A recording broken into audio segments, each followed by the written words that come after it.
This week, we got dibs on Melissa Forman, a Chicago radio legend. She is the morning voice on 93.9 WLIT-FM Chicago. Got to get that legal ID in, where she airs weekdays from 6 to 10 a.m. Forman was raised in Northbrook and is a graduate of Glumberg North High School, where she went on to attend the University of Illinois, where she studied broadcasting before starting her professional radio career. Champaign led to Cincinnati, where she worked at Mix 94.1 before returning to one of the largest markets in the country. In Chicago, Forman worked for WKIE, WKIF, 92.7.5 KISS FM, as did I.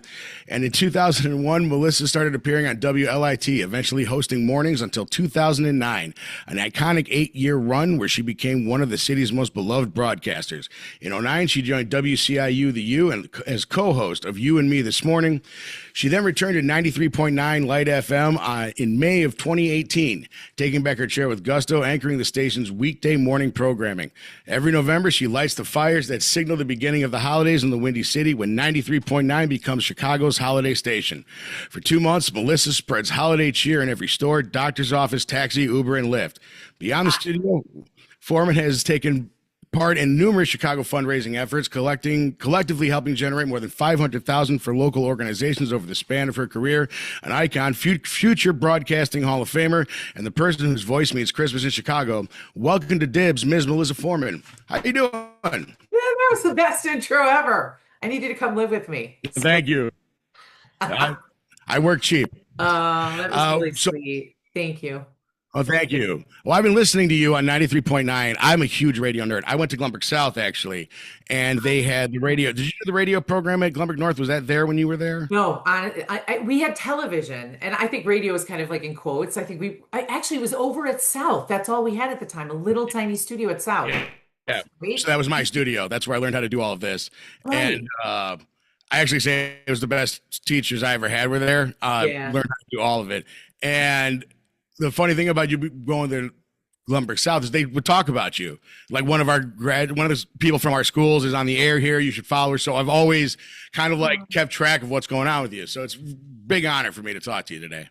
Wait, listen, I got to tell you right back at you guys. I'm a huge fan of everything that you've been doing and Chicago history and everything. And you know, Mallory, like I think you noticed that I follow all your stuff. I'm really excited about what you guys are doing and did. It's super cool. So I applaud you guys. Oh, thank you very much. It's very kind. Yeah, you're doing a great job. So it's 4:00 in the afternoon as we're recording this. You start your shift at 6 a.m. What time did you get up today? And at what point do you give up and go back to bed? Because I've done the morning shift during internships. It's not easy. I just sleep during the show, during dentist appointments, during stoplights. No, I mean, you know what? Honestly, I've been doing it so long. I think I'm just really used to being overtired. And you guys know, you thrive on just the adrenaline every single day when you guys do your podcast or I do a show. It's like you thrive on that energy from other people. So I just keep going. On Friday, though, at 4:00, like you guys are lucky, I showered for you because I didn't know if this was radio or television. And that was a huge deal. My kids are home from college. They were like, what, you're dressed? There's a lot of baseball hats but it's fun. Honestly, this was a great career when my kids were little because I got up at 3 or 4 in the morning. I didn't miss a lot of their lives. It turned out to be a really nice plan for a mom who kind of wanted it all. But I do, yeah. I mean, you guys know it's all day, right? It's all day. We talked about it a little bit, and I just want to, get to the Christmas stuff up top, just because every year, you're part of this thing that 93.9 does. I guess it starts on November 1st now, and it goes for 2 months. Do you look forward to it every year? Or are there certain holiday years where you're not feeling it as much, and then you kind of have to get worked up for the holiday spirit sometimes? Okay, so this thing started 25 years ago. I was 5 when I was on the Lite, and I was brand new. And they were like, listen, we're going to do this. It had not been done across the country. We were really the first market, or maybe even the second. I think we were the first.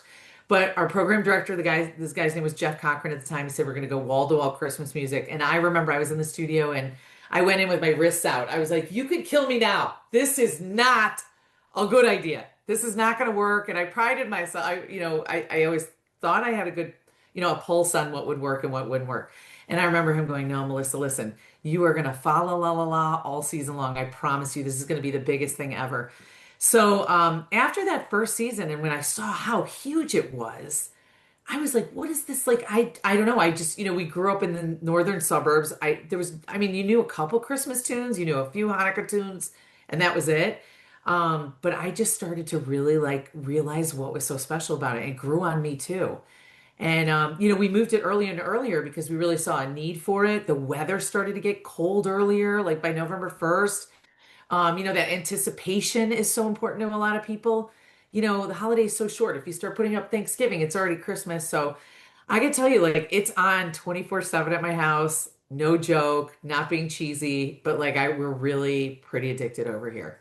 I have to just say thank you for not ruining Halloween. I'm a Halloween person, and so I appreciate that you're waiting till like the clock hits midnight to kick it off. Uh, I'm not the biggest holiday person, but like my mom is, and that's all she listens to is you and like the holiday music 24/7.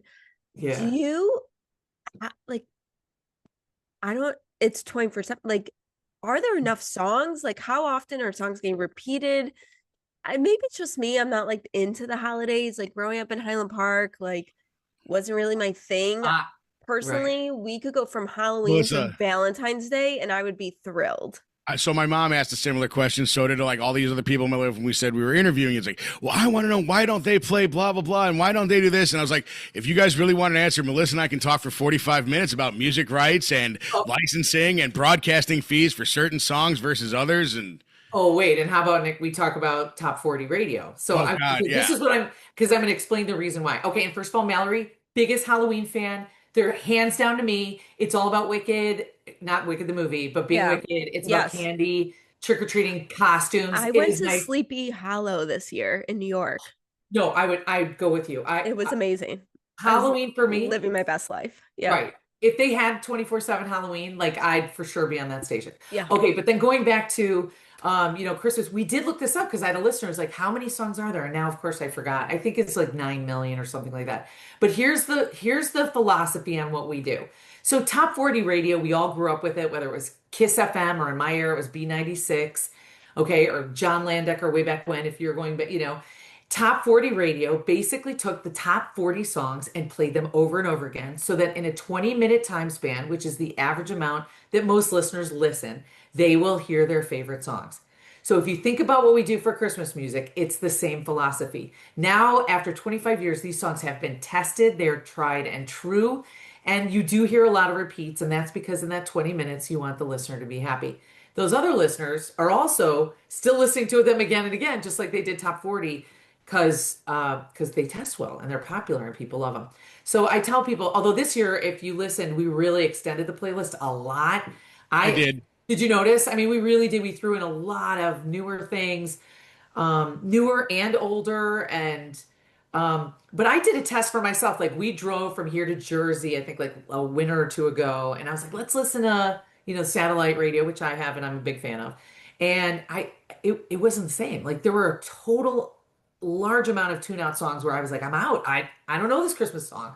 Who is that? I'm like, I'm out. And so they really do know what they're doing. And it's why it's so big. Yeah, every year. It's a great tradition, and I really do. To anybody you can say it to, thank you on behalf of all of the people of the city. Because the minute we said we're interviewing Melissa from 93.9, it's like, oh, for Christmas, and you're like, yeah, and everyone got excited. Everyone loves listening to it. I think even the people who resent the Christmas music, like Mallory, maybe would be really sad though if it went away.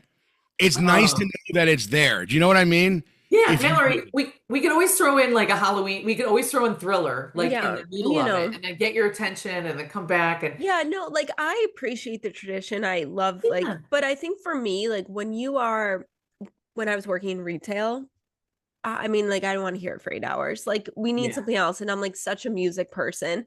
So I actually wanted to ask you about like the top 40 and how radio has really shifted because now, and I feel so old saying this, like the top 40, half those artists, like I don't know anymore. And I know. so when we're outside the Christmas time period and like you're playing music normally, how do you feel when you're like naming some artists and you're like, who the fuck is this? I Or know. like, is this music anymore? Like I No, kept that's where you go to. saying it, That's where you Google them or you chat GPT like but right away. like I was listening to the drive and now they're saying like Foo Fighters is classic rock, and I'm like, no, no, they're not. Oh, I know. Well, so all the lines are blurred, you guys, Yes. that everything has changed. Even demographics. You knew if you went to an oldies station what oldies was, and now you're like, what? Madonna's on your oldies? Like what? I mean, Why is so Nirvana with the Eagles? It I doesn't make sense. I know, but in some ways it's a good way because they've evolved. Radio had everybody into a niche, and now they realize because you have your own playlist that you love and adore that could include the Beatles. Like let's say that you could have Lana Del Rey and the Beatles, and you could have the Foo Fighters, and you could have Green Day, and so they've decided to kind of like open it up a little bit. So even on the light when we're doing when it's after Christmas time. I mean, you could hear the Beatles, Queen. Listen, But I love when that stuff happens. I mean, my program director, I love this guy so much, Mick Lee. He's kind of like my little brother, and I kind of just, annoy him a lot. But we'll play a song, and I'm like, oh, take that off, you're killing me. Because we all grew up in Chicago, so for us. I always think like, it was like classic rock. It was like Styx and Journey and Boston for me when we were growing up. It was really very heavy classic rock and less like I can't just I don't know what it was less of, but anyway, when you come from well, other you were markets. grunge era, right? When you were young, like that was like peak grunge is when you're talking about, right? Well, grunge for sure, like Nirvana and those like, 90s. I was, in college and Yeah. 80s was, I mean, we got a little of everything, but your kids keep you young too. I will tell you guys that. Like, my kids listen to everything, so I'm privy to like all that stuff too, where I'm like, oh, okay, what is that? That person, wow, I really like that, whoever it is. So Yeah. everybody's got a little mix now. Yeah. So when you're on the radio, do you ever slip in songs that like are your favorite just because you're like, I really need to hear this? Or is it really now like programmatic, kind of like a algorithm where you don't really get to make the playlist? The playlist is kind of being made for you and you're the one kind of just announcing when songs are coming out. Yeah. Oh my gosh, Mallory, you guys have really good questions.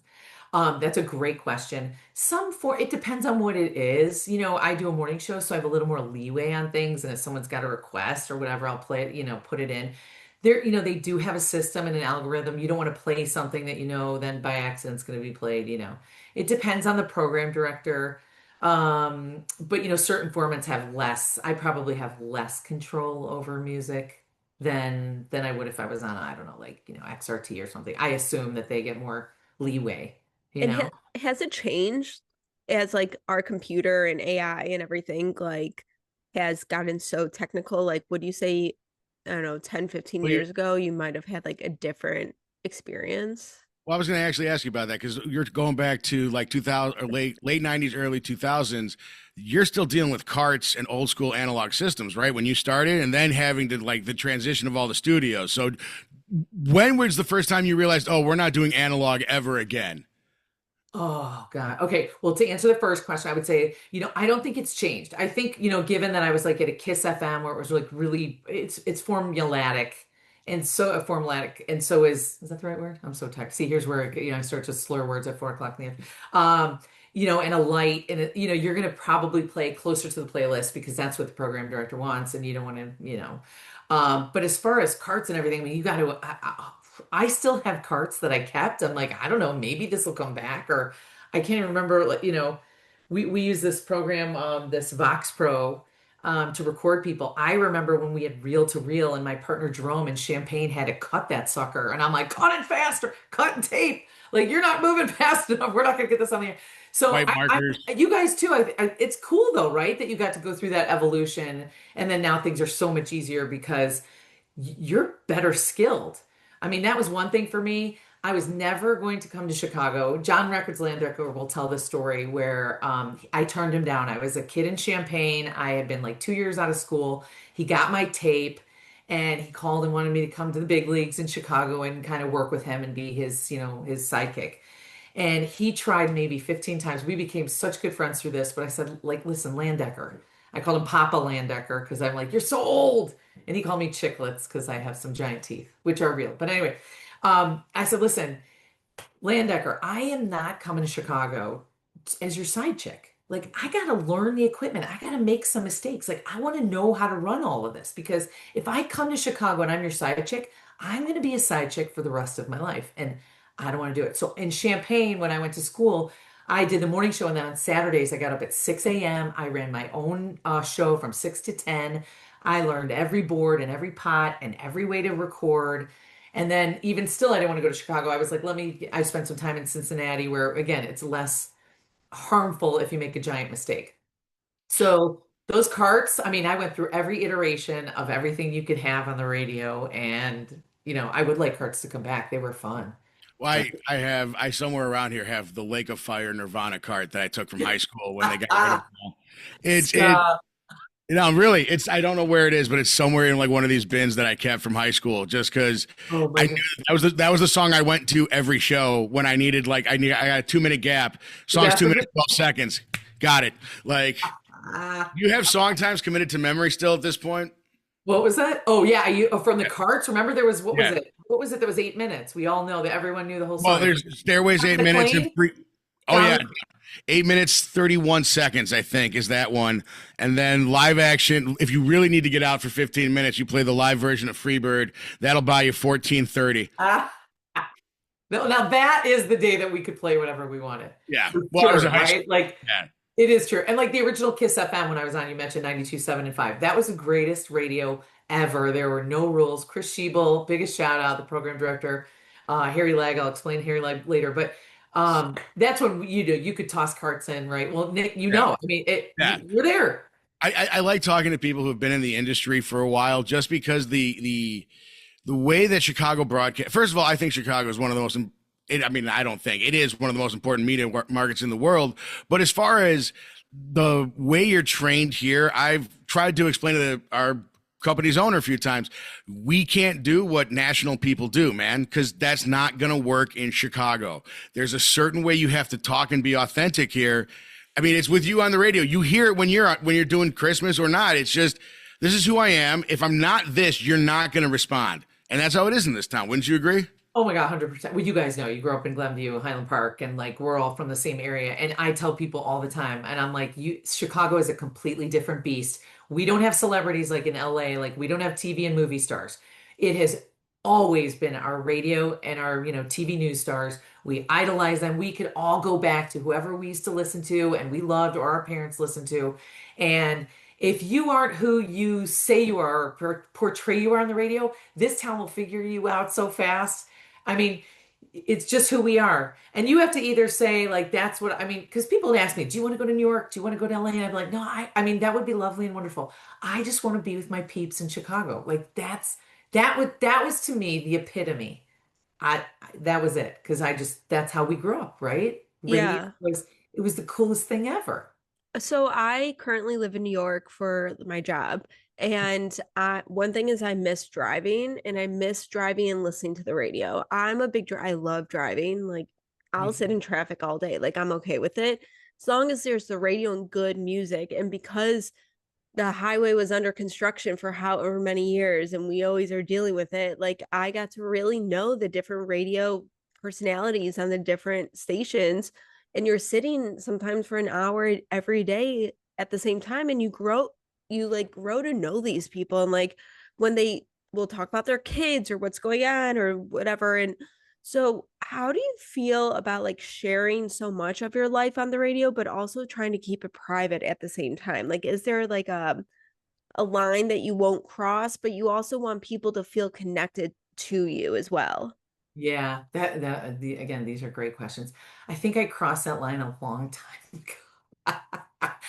My husband's like, is there anyone in Chicago that doesn't have our phone number or address? Like, no, seriously, is there nobody? Because and the thing is, you're so accessible now, right? It doesn't matter. Like, you can't hide. And then secondly, with social media as an addition to what we all do on the radio, you have to share more of yourself. But here's the key. This is what I've learned. When I was younger and I was like on a Kiss station, it was all about like what was going on with us, right? It was like, oh my God, I shared everything. I had a baby, blah, blah, blah. And then as I matured and seasoned, I realized, I think what's most important, especially given this day and age, is what are what are your stories when you're listening? Like, what do you feel? And like, what happened to you at the mall? Like, I got my dress, I zippered up a dress in my underpants, couldn't get out. I'll use a short story about myself. And then I want to know, like, what has ever happened to you? And doing that has like opened up my world. I just think it's better radio, it's better communication, and I like it better. So you do get like little blurbs and stuff about yourself and you hit it there. There's nothing I'll hide. I don't care. And if there's a fun story, I'll use it. But I'll definitely use it more as a sounding board to be like, hey, did this ever happen to you? Whereas when I was, when you're younger, it's me, me, me, me. That's the philosophy. Yeah, it seems like that method like creates a very strong sense of community Right. amongst your listeners, and that I think in today's day and age, people just want to be heard and validated. And by you sharing like a small thing and then opening it up, saying like, has that happened to you?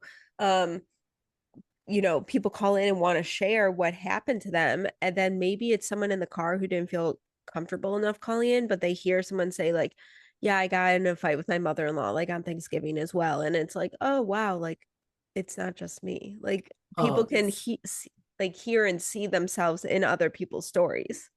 100%. It just makes for better. I think it's the key to life. I'll tell you this. Like, again, when you're younger, it's me, me, me. And as you get older, when you say to someone, how are you today? Tell me about you today.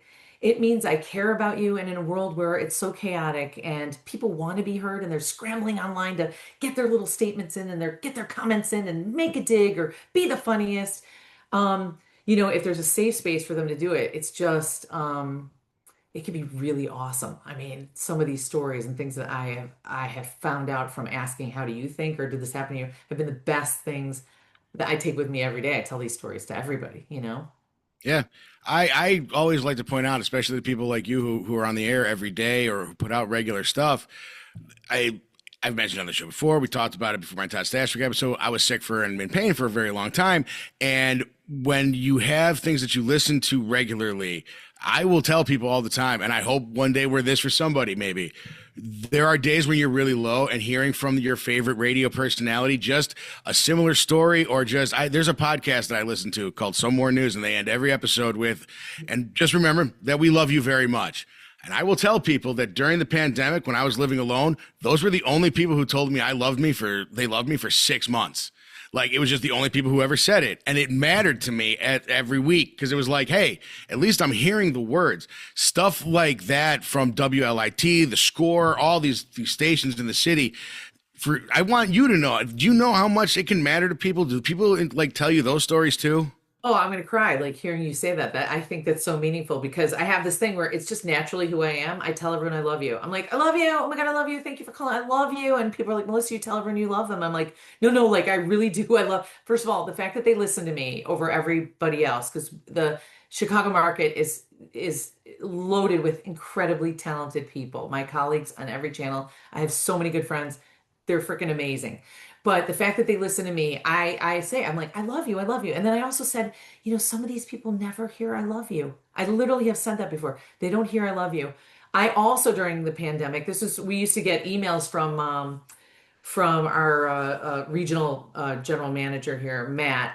And at the end of every email, he would write, chin up. And there was a day I actually cried. I read it, and we're in the thick of everything. I got 4 kids living here, and some dogs, and a cat, and a husband, and I read chin up. And so at the end of every show during like the pandemic, I say goodbye and remember chin up, chin up. And people still say to this day, like, oh my gosh, that is so meaningful for me when I hear you say chin up, you I, know? I think that we say like we're so connected, right? We have like all our devices, we can like get whatever we want so quickly, but like we're so connected, but we're actually more disconnected from one another. And for me, I always like when I'm working in my like 9 to 5, I'll always tell people like, I really appreciate you. Thank you so much. Like just acknowledging one another is so important. And I think that you do a great job of acknowledging your listeners. They might have never met you, right?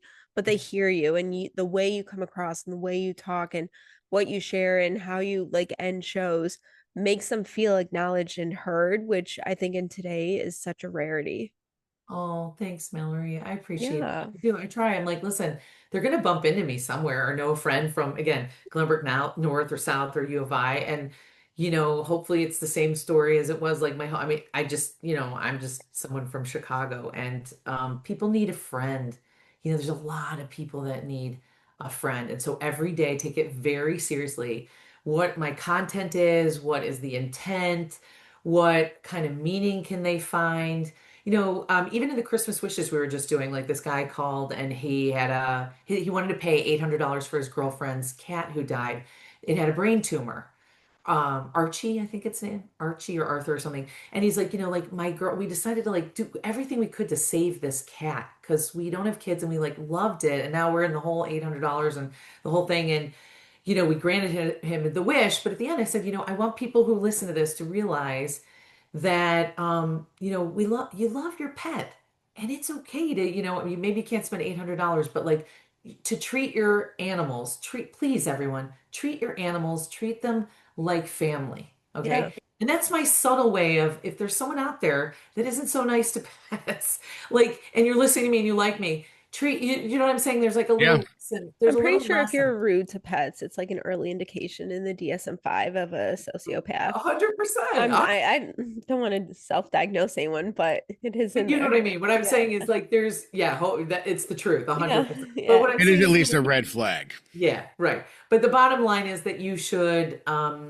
extend yourself to not only to people but to animals. Yeah. I do have a question. As someone who like I love music and like some artists' music, their lyrics just have impacted me so severely that it means the world to me, aka Stevie Nicks.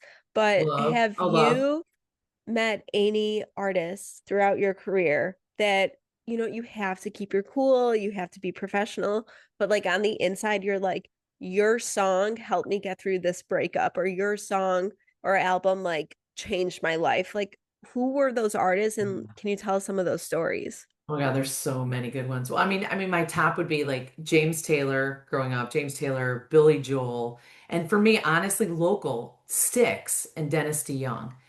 And I listened to Styx album like so many times, over and over again. And when I first met Dennis, I'm like, oh my God. I mean, I was shaking when he came into the studio, coolest guy ever. But there was a time then I got his phone number. And there was a time I was driving on, 94 on my way home from the city. And I had to call Dennis for something. And I had this like out of body thing where I was like, holy, I'm, I'm Dennis DeYoung and I are having a conversation. Like I couldn't explain to my eighth grade self that one day I would be like having conversations with Dennis DeYoung. Then on top of that, he had his new album, which is incredible over the last several years, and he invited me over to his house to hear it. It was myself and two other people, and There I'm you go. sitting there with his whole studio and all the records on the wall, the whole thing, and I'm thinking like put out complete out of body experience.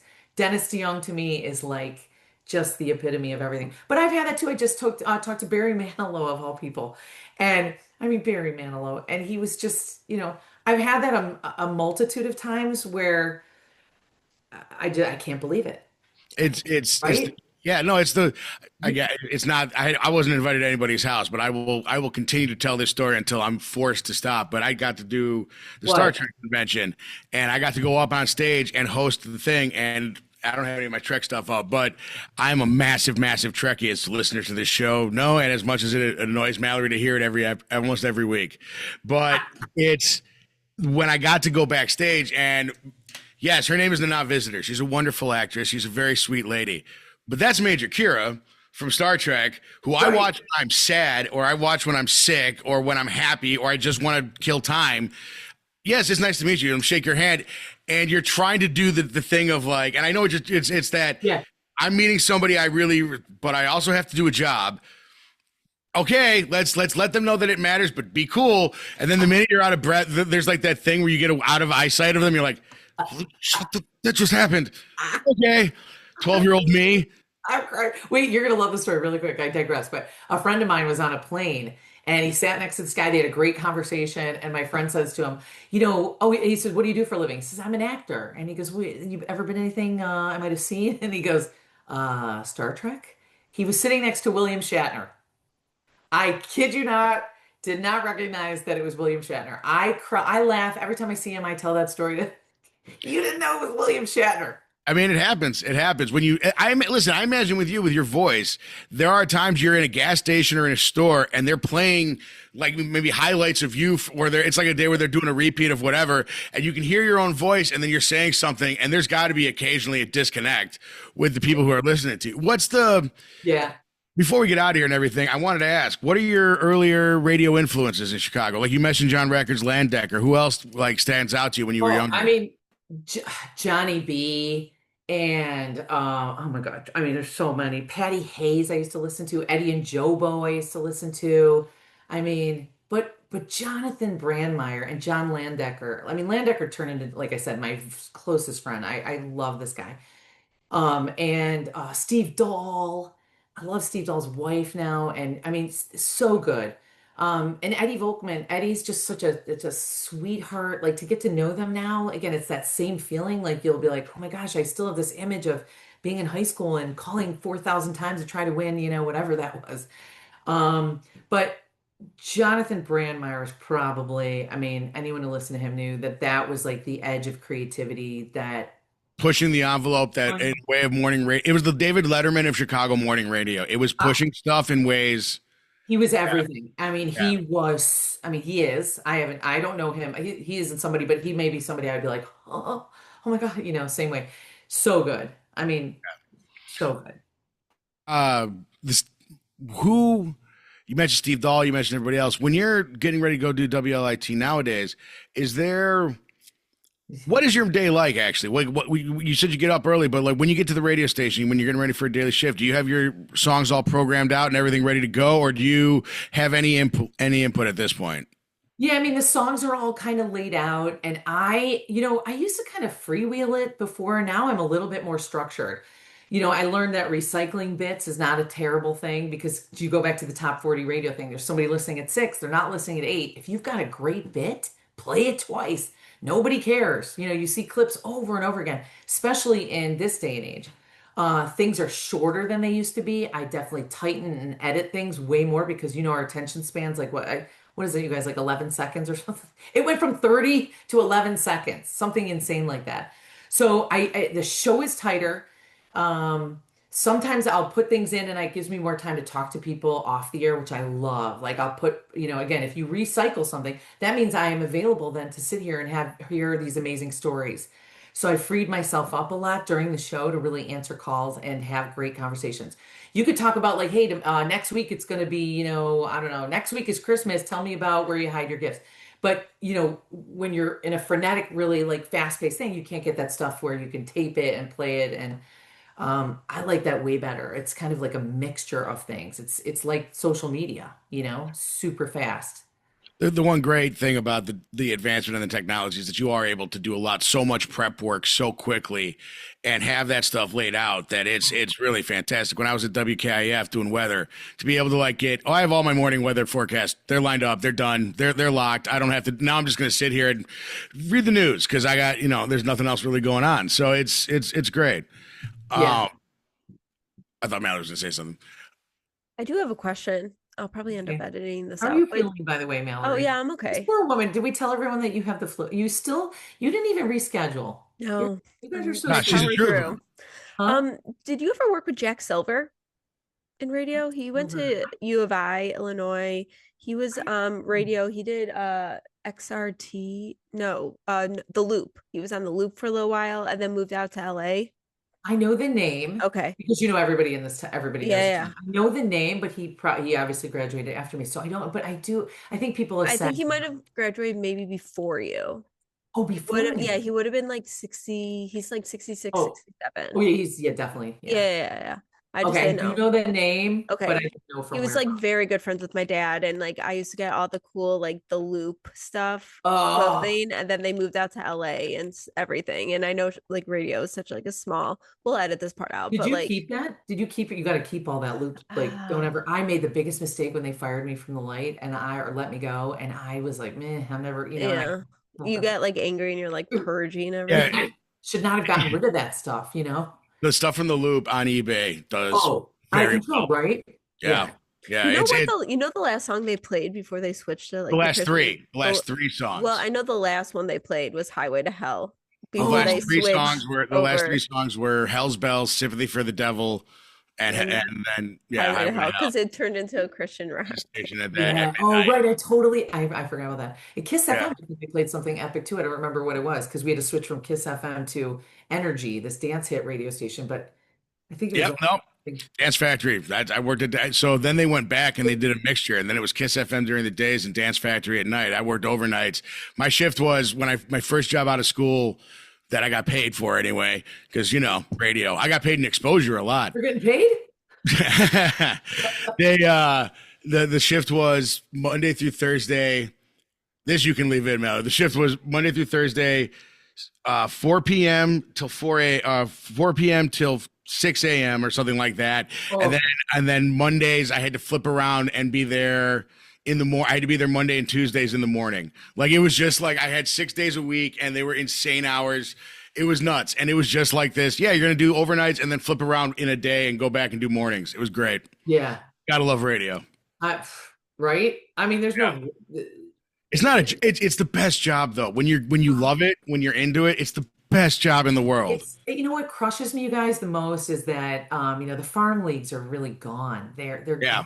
gone, the smaller I mean, that's the one thing about technology. Although there are still people coming up through the ranks and stuff, but they'll never know it the way that we were able to know it. The stunts and the bits and the stuff. I mean, I sat in every seat at Memorial Stadium wearing like hip waders for 4 days. We're live on the air. I hung in a crane for like see that's the days. stuff I that they don't lived do. in a mall for 4 days. Like the stunts and the bits and that part of radio. Just doing it live on location, just going out and being at a bar once a week. They used to do that with all the sports bars with everybody, or they have today we're doing Lite FM is presenting a concert tonight at Salt, which you guys still do a little bit of that, but it used to be like a bigger deal, and then they'd have you come out and host the night and like make it a thing, and that stuff just nobody wants to pay for it, nobody wants to do the Well, they do it, but and it's also safety stuff too. It's just what? That's fair. It's involved. It's right. That's where I get a little. But I mean, it's not to say that radio isn't still so amazingly fun, and there's so many. I mean, obviously we love it. It's going to be and it's doing so well. That's the other thing too. I think terrestrial radio is still incredibly successful. People do not realize. First of all, an average person might not be able to have the extra income to spend it on, satellite. Sirius or anything. It's like still that. free. And like you said, Mallory, like that connection with, local people and winning tickets and getting contests and, knowing that person is close to you, you can't replicate that, number one. And then number two, the younger generation where we thought that they would be off of, they'd be off watching. It's like video killed the radio star, right? Yeah. We thought that when visuals came by, they'd be out. They're listening to audio. They're audio files. Like who knew? So not only that, but now they're CDs are buying and like this man, vinyl? and vinyl. It's like I saw a thing on WGN that people and Melissa, you'll appreciate this because as just a person who likes audio fidelity, people are bringing back cassettes. And I find that offensive. I find it offensive. You find it, man. I hope not, because I have so many truckloads of. Oh, my neighbor's yelling. I have so many truckloads of cassettes, and you guys, I every day I'm like, where am I going to play this? Like I had one car that had a cassette player, and then we traded it in, and now Oh, do you have one, Mallory? No, I just gave up my car when I moved to New York because I got it when I was 16. It was 19 years old, and I had a tape.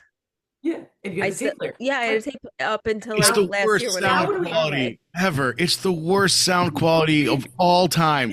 Yeah, that, and then it's warped.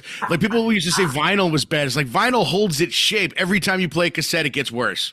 Cassette was that was a talent. It was a talent to listen through it, and then to and all your mixtapes, and then again the pencil and the rewinding. Yeah, and when you get stuck, and you got. The whole thing was. Yeah. Well, Melissa, we just want to thank you so much. We end every episode with these final 5 questions. So the first answer, just go ahead and let us know. First one is Cubs or Sox?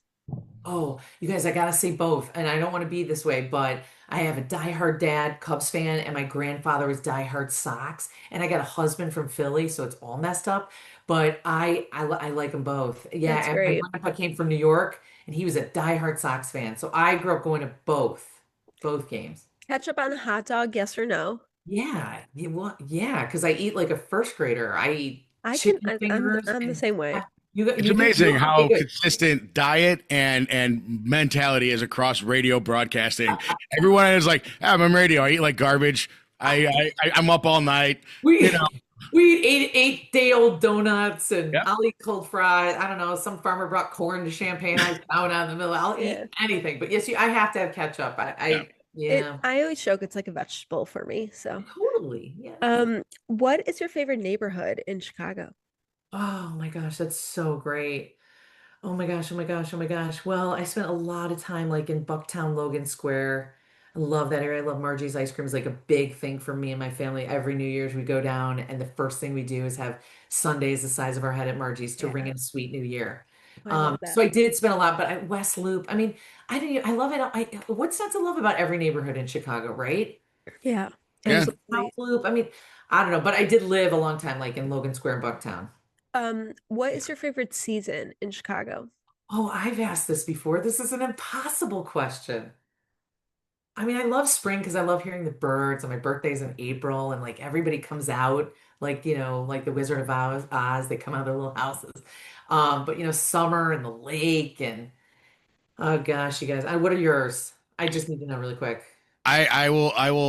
I Mal was expecting me to say summer because I always tell people that 72 and sunny is the best. But actually, my favorite days of the year are about the end of September, early October. The first time you get a little bit of frost and it literally smells like football. Like that's what Oh, I yeah. played in high school and I had that thing of like, yes, now is the time to go run and hit things because of the smell of the Ah, leaves dying.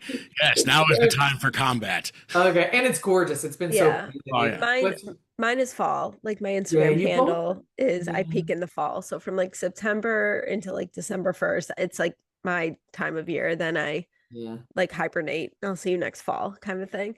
I can't imagine living without the seasons. My kids, we talk about this all the time. I love Yeah. like San Diego. I love Encinitas. I love but there's something about growing up, Chicago, New York, and trudging through that snow and like we're tough people and we've handled and done things no humans Yeah. were made to do. And then I go ahead. Sorry, man. no, I was gonna say, and then the last question is, why do you love Chicago? Oh, you got to be from here to understand Chicago. And then here's the other thing. You got to not be from here to understand why you love Chicago because when you come, we're all open arms and we hug and we eat steak and potatoes and and right, we're steak and potato girls and guys and it's fun and we're hip and there's everything you could possibly need in Chicago and we got a lake and we got boats in every season and like, I can't tell you how many dates I've been on, and they're like, "Oh, what's your favorite food?" I'm like, "Oh, I like a good steak," and they're like, "What?" I'm like, "I'm from the Midwest." it's my husband's like he was shocked. He's like, from New York, Philly, Yeah, and you don't eat just salad. I'm like, no, I no, don't like salad. no. I'm not gonna It eat like gets a burger. cold. I need to eat to stay Right. warm here. Yeah, We eat Like, burgers and steaks. I mean, yeah. right? yeah, No, So you guys it's agree? At least I love every city and I love New York. There's so many cities I love, I but mean, I'm in New York because like it was an opportunity, and but I know oh, at some point I'll make my way back to Chicago. Everyone's like, "Oh, isn't it like so different?" I'm like, It just everything takes more time. Everything is so much more of an effort in New York because I can't just like get in a car and go to Target. It's like gotta get on the subway, then you gotta walk and schlep it all back. It's like yeah. it's a whole extra process. there is something awesome to do every single night and not just one thing. What are you in the mood? What kind of trouble do you want to get in? What kind of wholesome fun do you want to have? Whatever you want, it's for you in this city and you can get to it in less than an hour. 100%. 100%. And that's why I love the stuff that, like I said, to go back, I love what you guys are doing because this is our hometown. This is what Yeah. we know and we love. You could say whatever you want about Chicago, but those of us that live here or have grown up here, we know what Chicago is about. Yeah. For That's sure. what the show was started with. Like, let's just tell people how awesome it is. Melissa, thank you so much. Thank you Oh, so much. I This has had been so so much much fun. fun. You guys, I wish it wasn't ending. You want to come over, hang out?